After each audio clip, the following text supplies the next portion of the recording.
Hello students, कैसे हैं आप सब। आप सभी का अपने YouTube channel as national institute में स्वागत है। आज मैं आप लोगों के साथ बात करूंगा क्लास 12 के इंफॉर्मेटिक प्रैक्टिस। इसका सब्जेक्ट कोड है 065 एनसीईआरटी बुक के अकॉर्डिंग यूनिट 5। इसका नाम है इंटरनेट एंड वेब। स्टूडेंट, आज की क्लास में हम डिस्कशन करने वाले हैं आपके साथ। इस टॉपिक का नाम है वेब होस्टिंग।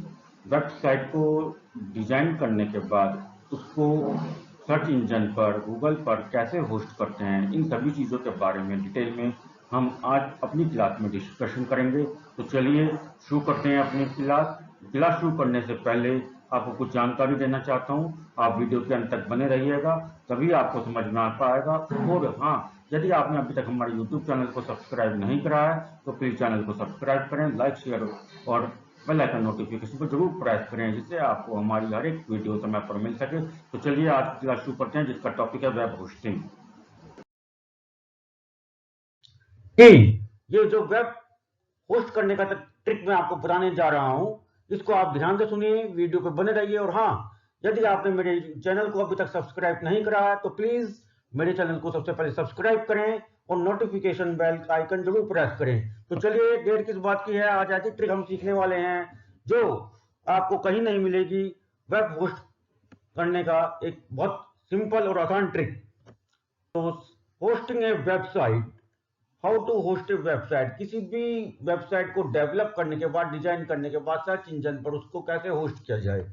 तो सबसे पहले मैं आपको रूल बताऊंगा कि उनको कैसे, क्या किन रूल्स का आपको ध्यान रखना होता है। तो फर्स्ट रूल है, web host is a service which allows us to put a website on the internet and make it at a part of www world wide web.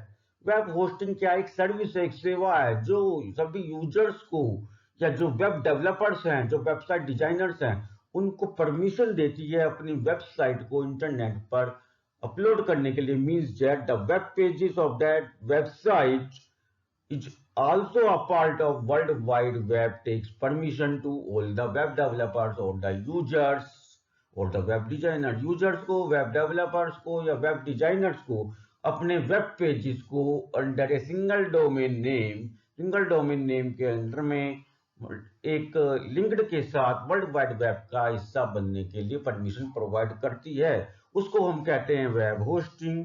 Once a website is created using hardware server, we need to connect it to the internet in such a way that users can access that website across the globe। जैसे ही एक website hardware server का use करके create करी जाती है, हमें उस server को इंटरनेट से कनेक्ट करने की आवश्यकता होती है। इस तरीके से कनेक्शन करने की आवश्यकता होती है, इसलिए आवश्यकता हो जिससे आपकी वेबसाइट जो आपने डेवलप करी है, जो डिजाइन करी है और सर्च इंजन पर होस्ट की है, उस वेबसाइट पर यूनिवर्स में, पूरे ग्लोब में सभी यूजर्स उस वेबसाइट पर विजिट कर सकें और अपनी नॉलेज को इंप्रूव कर सकें। Second rule is that this is done by uploading the files constituting the website from computer to the space allocated on the server। और अपलोड करने का, होस्ट करने का एक तरीका यह है कि आपको सबसे पहले जो भी आपकी वेबसाइट्स की फाइल्स हैं उसको आपको अपलोड करना पड़ेगा कंप्यूटर से। ये मोबाइल से नहीं होगा, सिस्टम से होगा। तो the space allocated on the server, आपने अपनी वेबसाइट को होस्ट करवाने के लिए कितने एमबी में, कितने जीबी में स्पेस लिया है उस सर्च इंजन से उनके सर्वर पर, उतना स्पेस में आपको अपनी फाइल्स को अपलोड करना है।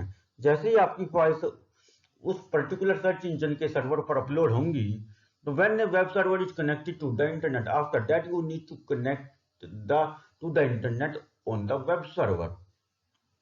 आपको उस सर्च इंजन के वेब सर्वर को इंटरनेट से कनेक्ट करने की आवश्यकता होगी।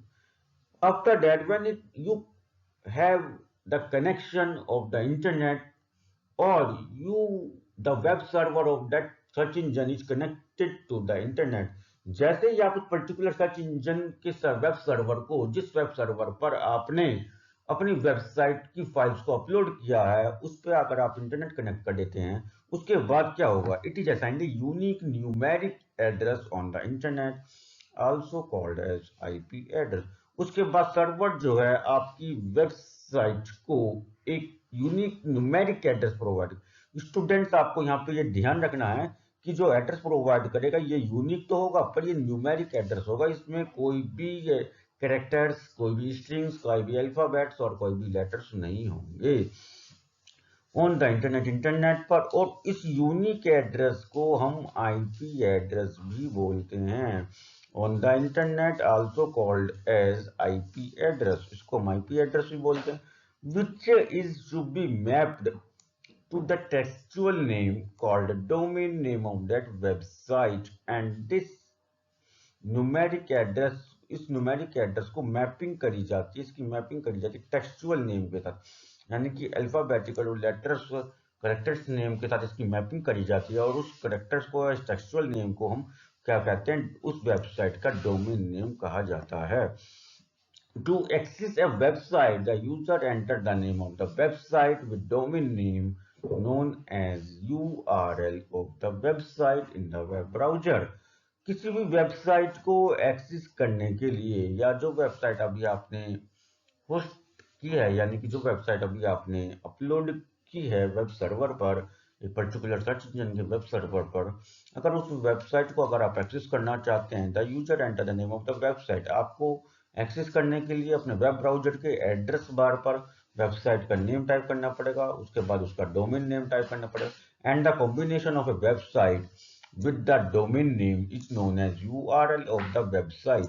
जब आप किसी वेबसाइट का नेम और उसके डोमेन नेम को एक साथ टाइप करते हैं, तो वो आपका वेबसाइट का नेम नहीं, परंतु वो URL of the website, website का यूआरएल कहलाता है। URL full form is uniform resource locator और also called the unique address of the website.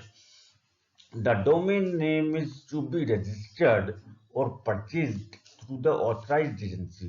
तो कौन से डोमेन नेम आपको टाइप करना है? डोमेन नेम को आपको पहले परचेज करना पड़ेगा at the time of hosting or uploading the website files on the web server to a search engine, or you need to purchase it before using it in the name of the website at the time of uploading the files of the website or hosting the website to a search engine।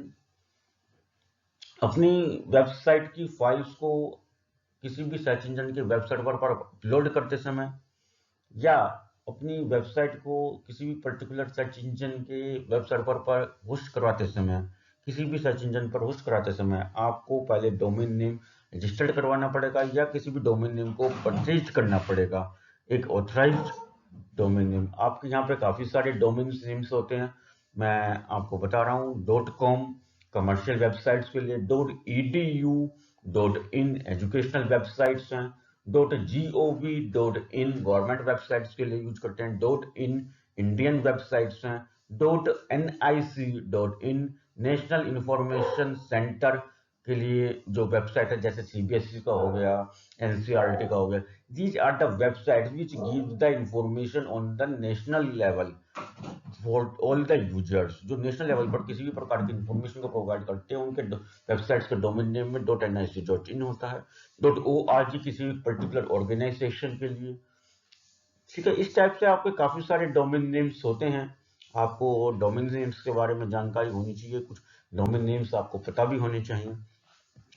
उसके बाद अब आपका कुछ rules और आते हैं। तो जब जैसे ही मैंने अपनी वेबसाइट वेब सर्वर पर अपलोड करने के लिए एक पर्टिकुलर सर्च इंजन से मैंने डोमेन परचेज किया, रजिस्टर्ड करवाया, और रजिस्टर्ड करवाने के बाद मैंने उस सर्च इंजन के वेब सर्वर पर उस वेबसाइट की फाइल्स अपलोड करी, and well that the all the files are uploaded on the web server of a particular search engine, means that your website is hosted properly on a particular search engine। जैसे ही आपकी website की सभी files एक particular search engine के web server पर upload हो जाती हैं, उसका मीन्स ये है कि आपकी वेबसाइट उस सर्च इंजन पर होस्ट हो चुकी है। अब होस्ट होने के बाद आपको क्या करना है, उस वेबसाइट को एक्सेस कैसे करना है, फर्स्ट टाइम उसको एक्सेस कैसे करना है, यूजर्स उसको कैसे एक्सेस करेंगे। अब आप अगर उस वेबसाइट पर जिसने डिजाइन करा, जिसने डेवलप करा, या जिसने होस्ट कराया उस वेबसाइट को, अगर वो भी उस वेबसाइट पर विजिट करना चाहता है with the help of a web browser, तो you are also the user of और the client which are visiting or access the content of that website। यदि आपने उस वेबसाइट को अपलोड किया है, होस्ट किया है, या डिजाइन किया है, डेवलप किया है, और अब आप उस वेबसाइट को एक्सेस करना चाहते हैं, या उस वेबसाइट के कंटेंट को एक्सेस करना चाहते हैं, उस वेबसाइट पर विजिट करना चाहते हैं, तो आपको वेब ब्राउजर की आवश्यकता होगी। तो वेब ब्राउजर की आवश्यकता होगी, तो वेब ब्राउजर में अपनी वेबसाइट्स को कैसे एक्सेस करना है, वेब ब्राउजर्स क्या क्या होते हैं, किस वेब ब्राउजर कहते हैं, उसके बारे में हम जानकारी आपके साथ शेयर कर रहे हैं। तो सबसे पहले मैं आपको बताने वाला हूँ वेब ब्राउजर किसको कहते हैं। एक browser is a software application which helps to view the web pages. Web browser क्या है? Browser is a software application. Web browser एक सॉफ्टवेयर एप्लीकेशन है which helps to view the web pages, जो web pages को visualize करने के लिए help करता है। एक सॉफ्टवेयर है जिसकी हेल्प से हम अपने वेब पेजेस को विजुअलाइज करते हैं, देख पाते हैं। इन अदर वर्ड्स, दूसरे शब्दों में यदि हम कहें तो वी कैन से दैट, हम कह सकते हैं कि it helps to view the data और information which is derived from various web servers on the internet पर अलग अलग वेब सर्वर्स पर, अलग अलग सर्च इंजन पर जो हमने वेरियस वेब पेजेस अपलोडेड किए हैं या कोई वेबसाइट होस्ट करी है, उन वेब पेजेस के उस वेबसाइट को रिट्रीव करने के लिए, उस वेब पेजेस को फेच करने के लिए, उनके कंटेंट को एक्सेस करने के लिए, उसके डेटा को एक्सेस करने के लिए, वहां से इंफॉर्मेशन प्राप्त करने के लिए जो एक सॉफ्टवेयर का हम यूज करते हैं, सॉफ्टवेयर एप्लीकेशन का हम प्रयोग करते हैं, उन पेजेस को विजुअलाइज करने के लिए, देखने के लिए, उसको हम, उस सॉफ्टवेयर का नाम है web browser. Popular web browsers are, काफी पॉपुलर वेब ब्राउजर जो हैं उनके नाम मैं आपको यहाँ पे बता रहा हूँ। क्रोम, स्टूडेंट्स ये ध्यान रखें आप, Chrome is a web browser but most of the student mentioned that Google Chrome is a web browser. This is very wrong. आप क्या लिखते हैं? गूगल क्रोम लिखते हैं। गूगल क्रोम वेब ब्राउजर नहीं है, ये ध्यान रखें। Chrome is a web company और a brand, not a web browser. Google is a search engine, not a web browser. Chrome is a web browser, but it is developed by the Google Incorporation, Google company. So the company uses your brand name with the name of the application, before the name of the application. Application के नाम के साथ company अपने brand का नाम use करती है Google, but Google is a search engine. अगर एग्जाम में आपसे क्वेश्चन पूछा जाता है कि कोई वेब ब्राउजर का नाम बताइए, तो आपको क्रोम लिखना है, गूगल नहीं लिखना है। Mozilla Firefox is a web browser which is open source software. Open source software application web browser जो है मोजिला फायरफॉक्स है, open source software, free and open source. Open source का मतलब है आप इसको कहीं, इसकी कोडिंग को, इसकी प्रोग्रामिंग को चेंज करके आप इसमें चेंजेस कर सकते हैं और उसको यूज कर सकते हैं। Opera Mini web browser and the new Edge well as latest और very popular web browser in today's time, which is also developed by Microsoft company from, and it has a inbuilt web browser from Windows 10 for all the users on the systems or the laptops is Microsoft Edge. Microsoft Edge एक popular web browser है 21-22 year के लिए। ये बहुत popular web browser है जो Microsoft company के द्वारा अभी हाल में डेवलप किया गया है, और ये inbuilt web browser Microsoft company की तरफ से विंडोज 10 ऑपरेटिंग सिस्टम्स में सभी यूजर्स को प्रोवाइड करवाया जा रहा है। But Chrome is a very popular browser which is user friendly for all the users in present times. A web browser displays the HTML documents which includes text, images, audio, video, and various hyperlinks to navigate from one page to another in a website. Web browser आपके HTML documents को display करता है, जिसमें आपकी काफी जो information होती है काफी सारी मल्टीमीडिया फॉर्म्स में होती है। HTML डॉक्यूमेंट तो उनमें जो इंफॉर्मेशन है वो काफी सारी मल्टीमीडिया फॉर्म्स में है। किस किस फॉर्म में है वो इंफॉर्मेशन आपकी? वो इंफॉर्मेशन है आपकी टेक्स्ट, इमेजेस, ऑडियो, वीडियो और काफी सारे वहां पे हाइपर लिंक्स हैं जिन लिंक्स का आप यूज करके एक पेज से दूसरे पेज पर, वेबसाइट के एक पेज से दूसरे पेज पर विजिट करते, नेविगेट करते, from home page to another page, to another page and back to the home page or any other page of the website.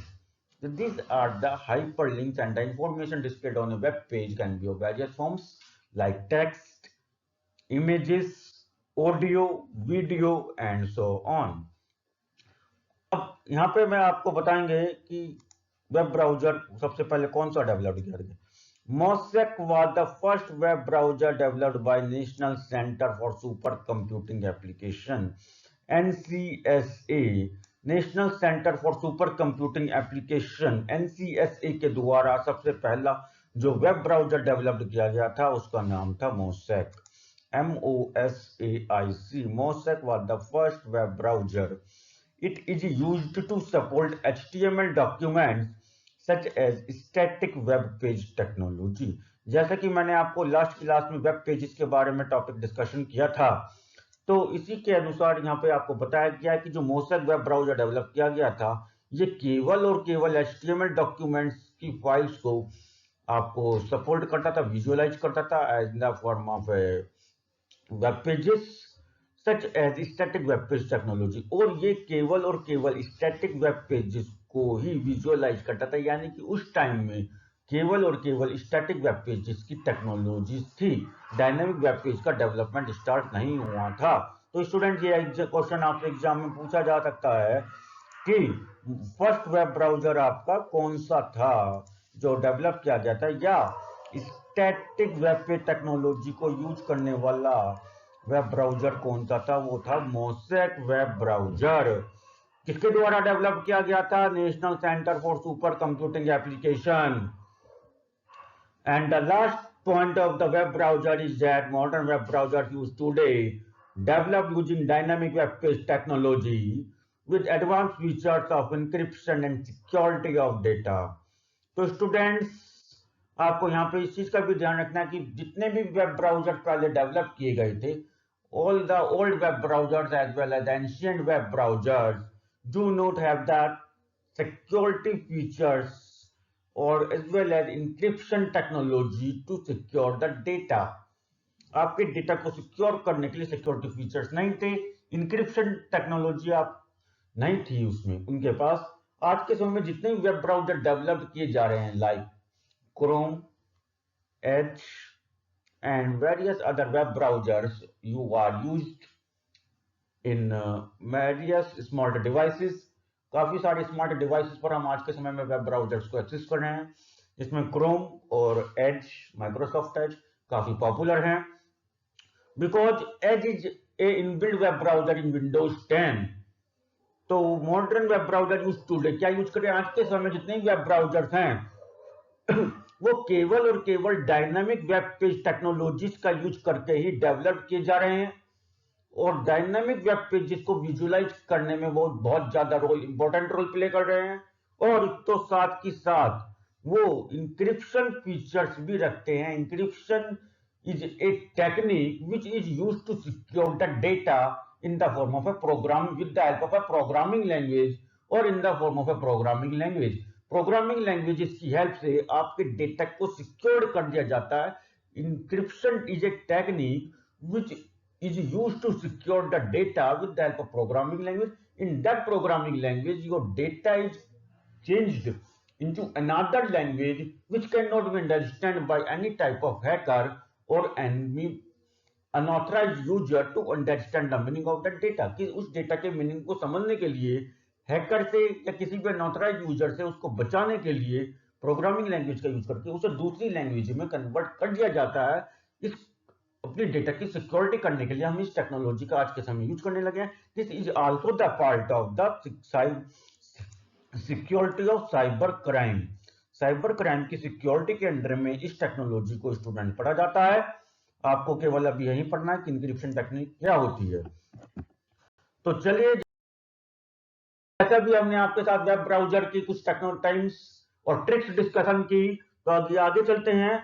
और बिल्कुल आप अपने वीडियो के बने रहिए लास्ट तक, और अभी जल्दी ही आपको वो ट्रिक बताई जाएगी जिसका यूज करके आप अपनी वेबसाइट को होस्ट करना सीखेंगे आज। तो चलिए, वेबसाइट होस्ट करने के लिए आपको कुछ एक पॉइंट को ध्यान रखना चाहिए जिससे कि आपकी वेबसाइट प्रॉपर्ली होस्ट हो सके और सभी यूजर तक बिना किसी कॉपीराइटेड मटेरियल के हर यूजर ग्लोब में उसको एक्सेस कर सके। तो इसके लिए सबसे पहला टॉपिक आता है add-ons. Add-ons is a tool that helps to extend and modify the functionality of a browser. आपके ब्राउजर की फंक्शनैलिटी को फंक्शनैलिटी को एक्सटेंड करने के लिए, यानी कि enhance the functionality of the web browser. Web browser की फंक्शनैलिटी को इनहांस करना, एक्सटेंड करना, ये उसकी फंक्शनैलिटी में चेंजेस करना है, उसके लिए एक टूल डेवलप किया गया जिसका नाम है add-ons tool. It is a tool which is available from Windows 10 operating system, and recently it is very popular for the web developers as well as web designers. It boosts the performance of web browser. इसका main काम क्या होता है, इससे फायदा क्या है इस टूल को यूज करने का? इस टूल को यूज करने का फायदा ये है कि आपके वेब ब्राउजर की परफॉर्मेंस को बूस्ट करता है, इंप्रूव कर देता है परफॉर्मेंस को। It is not a completely program. Add-ons जो टूल है कंप्लीट प्रोग्राम नहीं है।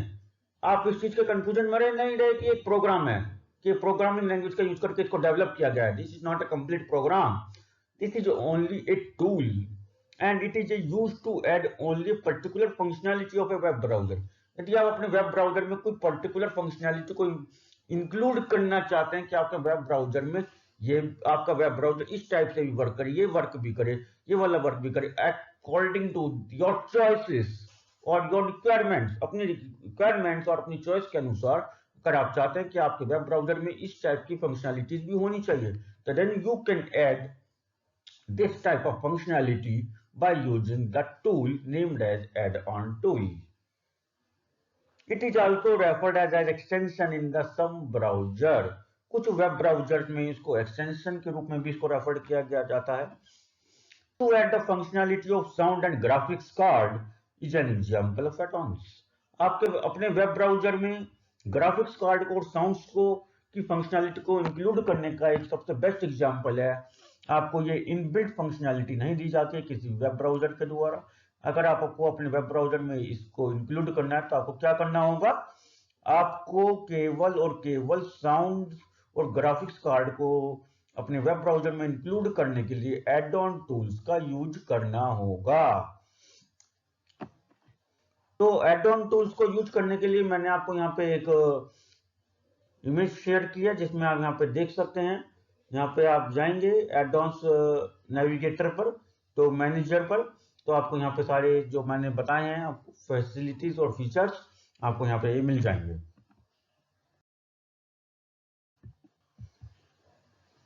इसके बाद आता है आपका प्लगइन्स। जैसे अभी आपने पढ़ा एड-ऑन्स, इसी के साथ साथ आपका एक दूसरा टूल भी होता है जिसका नाम है plugins. Plugin is a tool that helps to extend and modify the functionality of a web browser. It boosts the performance of a web browser. Plugin tool भी एक ऐसा ही टूल है जो पूरी तरीके से प्रोग्रामिंग लैंग्वेज का यूज करके डेवलप्ड नहीं किया गया है। Means that it is not a complete program. It is also a tool which is used to extend the functionality of a browser or modify the web browser, और it boost the performance of the web browser. ये केवल और केवल आपकी performance को, आपके web browser की performance को बूस्ट करता है, फंक्शनैलिटी को बूस्ट करता है और वेब ब्राउजर को फंक्शनैलिटी को एक्सटेंड करता है, मॉडिफाई करता है। देखते हैं किस टाइप की फंक्शनैलिटी को मॉडिफाई करता है या एक्सटेंड करता है। Plugin tool is a complete program or may be a third party software. Plugin tool एक complete program है और may be A third party software. जैसा कि मैंने अभी आपको बताया कि कंप्लीट प्रोग्राम तो ये नहीं है, प्रोग्रामिंग लैंग्वेजेस का यूज करके इसको नहीं डेवलप किया गया, परंतु ये थर्ड पार्टी एप्लीकेशन सॉफ्टवेयर है, यानी कि मीडिएटर के द्वारा इसको क्रिएट किया गया है in simple language. Third party software application है। Flash and Java are the examples of plugins. Flash and Java इसके एग्जांपल्स हैं। A flash player is required to play a video in the web browser. अपने web browser में video को play करने के लिए flash का यूज किया जाता है and the functionality of this feature can be extended or modified by a user according to the requirement or your choice with the help of plugin tool, which is a third party application software or a tool, but not a complete program, because we cannot say it as a complete program because it is not developed with the help of the programming language. Programming language का use करके इसको develop नहीं करा गया है, इस वजह से हम इसको complete program नहीं कह सकते हैं। It is a software which is installed on the host computer and can be used by the web browser for multiple functionalities. Flash Player एक सॉफ्टवेयर है जो होस्ट कंप्यूटर पर इंस्टॉल्ड होना चाहिए और वो केवल और केवल वेब ब्राउजर के द्वारा यूज किया जा सकता है, वेब ब्राउजर के द्वारा यूज किया जाएगा फॉर मल्टीपल फंक्शनलिटीज के साथ, as well as it can also be used by other applications, परंतु एक सेपरेट एप्लीकेशन के रूप में वर्क नहीं करेगा। इसके बाद अब आपका आता है कुकीज। तो कुकीज क्या है, जैसा कि अभी आप नाम देख रहे हैं, तो स्टूडेंट्स आप यहाँ पे कुकीज को जो है बिस्कुट ना समझें। काफी स्टूडेंट्स यहाँ पे कुकीज को बिस्कुट समझ रहे हैं।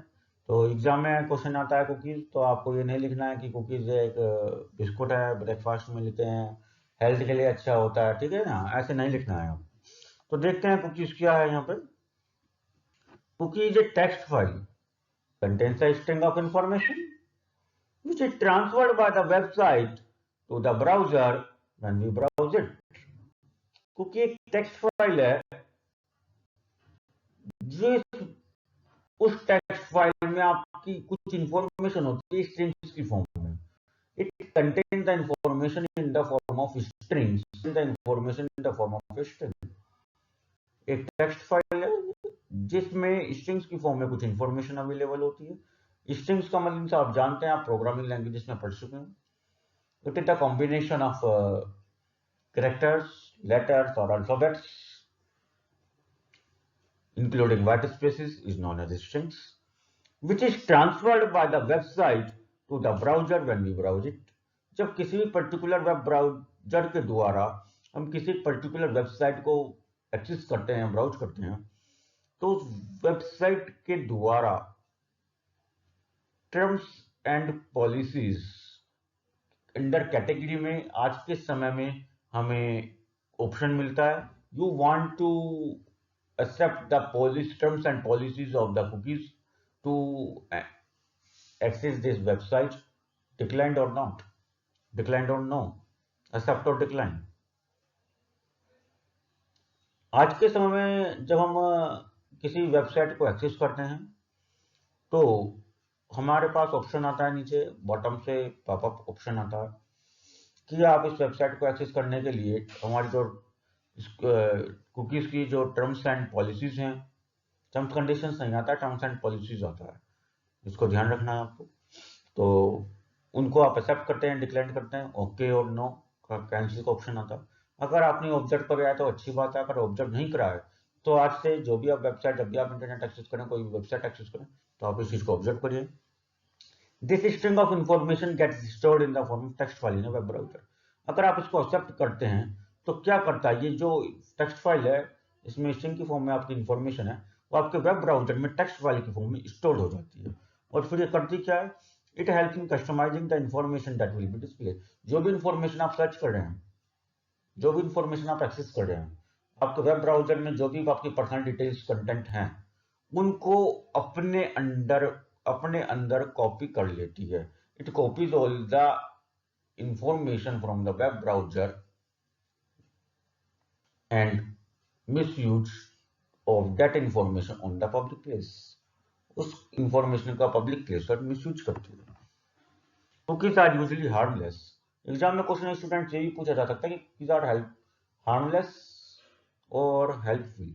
कुकीज नुकसानदायक होती हैं या हेल्पफुल होती हैं? कुकीज आर हार्मलेस, नुकसानदायक होती हैं। And they can not access information from hard disk of user. ये हार्ड डिस्क से इंफॉर्मेशन को एक्सेस नहीं कर सकती और ट्रांसमिट वायरस और मेलवेयर। ना ये आपके सिस्टम पर, आपके स्मार्ट डिवाइसेस पर वायरस को या मेलवेयर को, ये जितने भी एंटी करप्टेड वायरस होते हैं, एंटी वायरस जो हैं आपके सिस्टम को डैमेज कर देते हैं, करप्टेड वायरस हैं, मेलवेयर्स हैं, वॉर्म्स हैं, ट्रोजन्स हैं, इनको ट्रांसमिट नहीं करता है। ये केवल और केवल आपके वेब ब्राउजर से इंफॉर्मेशन को कॉपी करता है in the form of string और in the form of text file. It is the browser on our computer which stores and manage cookies. हमारे कंप्यूटर पे जो भी हम वेब ब्राउजर का यूज कर रहे हैं उसमें भी कुकीज का ऑप्शन होता है। अगर आप उसको एक्टिवेट करते हैं तो वो कुकीज को आपके सिस्टम पर एंटर नहीं होने देगा, और जब एंटर नहीं होगी तो आपके सिस्टम को नुकसान भी नहीं पहुंचाएगी और आपकी किसी भी इंफॉर्मेशन को क्या नहीं करेगी, कॉपी भी नहीं करेगी। Any user can disable cookies by changing the privacy and security settings of our browser. कोई भी यूजर अपने वेब ब्राउजर के प्राइवेसी और सिक्योरिटी सेटिंग्स पर जाकर कुकीज ऑप्शन को इनेबल और डिसेबल कर सकता है। अब लास्ट ऑप्शन आपका ये आता है, लास्ट पॉइंट जो मैं आपसे यहाँ पे बता रहा हूँ, ये सबसे इंपॉर्टेंट है और ये आपका एग्जाम में बहुत ज्यादा पूछा जाता है। क्या क्वेश्चन है कि first cookie software was created in 1994 named Netscape. कि आपका यह आता है एग्जाम में कि सबसे पहला कुकी सॉफ्टवेयर कौन सा था जो डेवलप्ड किया गया था। 1994 में 1994 में सबसे पहला जो कुकी सॉफ्टवेयर डेवलप किया गया था उसका नाम था Netscape. Netscape was the first cookie software developed और क्रिएटेड इन 1994। सबसे पहला नेटस्केप जो सॉफ्टवेयर था वो कुकी सॉफ्टवेयर था जो 94 में डेवलप किया गया था।